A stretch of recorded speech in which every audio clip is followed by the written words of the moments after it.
नमस्ते बच्चों आज हम बोर्ड एग्जाम्स में आने वाले कुछ इंपॉर्टेंट टॉपिक्स के बारे में डिस्कस करेंगे और कौन सा क्वेश्चन कितने मार्क्स कंटेन करते हुए आता है एग्जाम में, इस पर बात करते हैं। तो कूलाम का नियम तथा इसका वेक्टर स्वरूप। तो हमारा फर्स्ट टॉपिक के आधार पर यदि आपका कूलाम का नियम आता है बच्चों तो वो 1 मार्क का आएगा, और यदि कूलाम के नियम के साथ इसका वेक्टर स्वरूप देखने को मिलता है तो वो 3 मार्क्स की डेरिवेशन की फॉर्म में आता है। ठीक है। निर्वात या वायु की विद्युतशीलता जिसको हम एप्सिलॉन नॉट से प्रदर्शित करते हैं, इसका मात्रक तथा विमा आ सकती है, और इसका मात्रक और विमा 1 नंबर के क्वेश्चन में आता है, बहुविकल्पीय की फॉर्म में भी आ सकता है और वेरी शॉर्ट क्वेश्चन में भी आ सकता है। वैद्युत द्विध्रुव तथा एक समान वैद्युत क्षेत्र में रखे द्विध्रुव पर बल आघूर्ण का व्यंजक। तो यदि बच्चों बल आघूर्ण का व्यंजक आएगा तो बल आघूर्ण होता है टॉ, तो ये हमारी टॉ बराबर पीई साइन थीटा वाली डेरिवेशन के लिए आएगा इसका व्यंजक, और ये अक्सर 2 नंबर में आता है। और यदि ये कह दिया जाए कि इसके आधार पर वैद्युत द्विध्रुव आघूर्ण यानी पी की परिभाषा दीजिए, तो ये 3 मार्क्स कंटेन कर लेता है ये अकेला क्वेश्चन। ठीक है। और एक समान, इसके अलावा आपका एक समान वैद्युत क्षेत्र में वैद्युत द्विध्रुव को घुमाने में किया गया कार्य। तो घुमाने में किया गया कार्य W = PE ब्रैकेट में 1 - cos थीटा वाली डेरिवेशन की बात यहाँ पर है। तो ये कार्य का व्यंजक की फॉर्म में ही आता है क्वेश्चन, और ये भी हमारा 3 मार्क्स का आता है। ठीक है। इसके बाद आपका वैद्युत द्विध्रुव की अक्षीय तथा निरक्षीय स्थिति में तीव्रता तथा विभव, ये आपका वेरी इंपॉर्टेंट क्वेश्चन है। ये आपका 4 टॉपिक बनते हैं। अक्षीय स्थिति में तीव्रता और निरक्षीय स्थिति में तीव्रता 2 डेरिवेशन हो गई, और सिमिलरली अक्षीय स्थिति में विभव और निरक्षीय स्थिति में विभव, ये 2 डेरिवेशन हो गई। तो टोटल यहाँ पर 4 डेरिवेशंस हैं, और 4 डेरिवेशन में मोस्ट प्रोबेबली केवल निरक्षीय स्थिति में जो विभव का व्यंजक है वो हमारा 0 होता है। तो यह केवल एक ऐसी स्थिति है जहां पर वैद्युत विभव 0 हो सकता है। ठीक है, द्विध्रुव का। तो ये हमारा 3 मार्क्स में आता है। Otherwise most of the question इसका भी 5 नंबर ही कंटेन करते हुए आता है। ठीक है।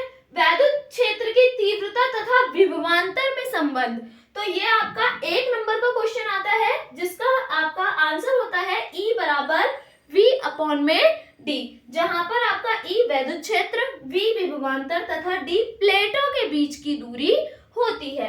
और यहाँ पर ये L में भी कन्वर्ट हो सकती है, यदि चालक की लंबाई L हो तो यहाँ पर E = V/L भी लिया जाता है।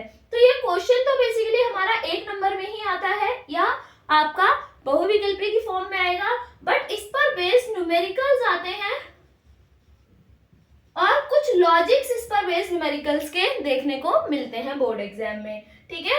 इसके अलावा आपका समविभव पृष्ठ तथा इसके गुण।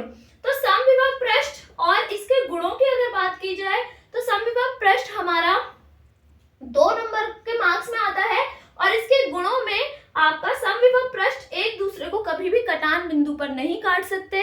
ये वाला जो गुण है ये आपका अक्सर एग्जाम में देखने को मिल जाता है कि ऐसा क्यों होता है। और समविभव पृष्ठ पर किया गया कार्य सदैव 0 होता है।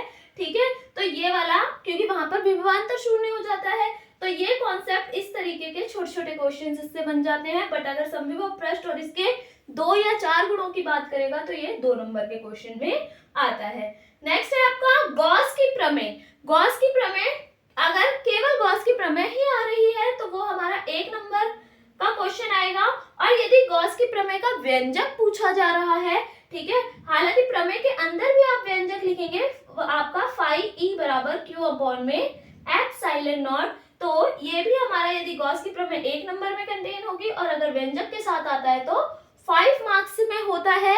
और कभी कभी ऐसा भी होता है कि इसके साथ एक छोटा सा न्यूमेरिकल अटैच करके दे दिया जाता है, जो भी इस फॉर्मूले पर बेस्ड होता है या वैद्युत क्षेत्र पर बेस्ड होगा। हमारा गॉस की प्रमेय के अनुप्रयोग। गॉस की प्रमेय के अनुप्रयोग भी इंपॉर्टेंट टॉपिक है। इनमें से एक क्वेश्चन अक्सर बनता है और 5 मार्क्स का क्वेश्चन बनता है। और इसके अनुप्रयोग में कौन कौन से अनुप्रयोग आपको अच्छे से लर्न करने हैं, वो है आपका अनंत लंबाई के सीधे तार के समीप वैद्युत क्षेत्र, एक समान आवेशित अनंत लंबाई का सीधा तार होगा, उस पर आधारित है आपका क्वेश्चन उसके निकट विद्युत क्षेत्र या समतल चादर, अनंत लंबाई की समतल चादर के समीप विद्युत क्षेत्र। ये दोनों कॉन्सेप्ट आपके चाहे तार वाला हो चाहे आपकी अनंत लंबाई की चादर वाली बात हो, ये दोनों ही आपके 5 मार्क्स में आते हैं।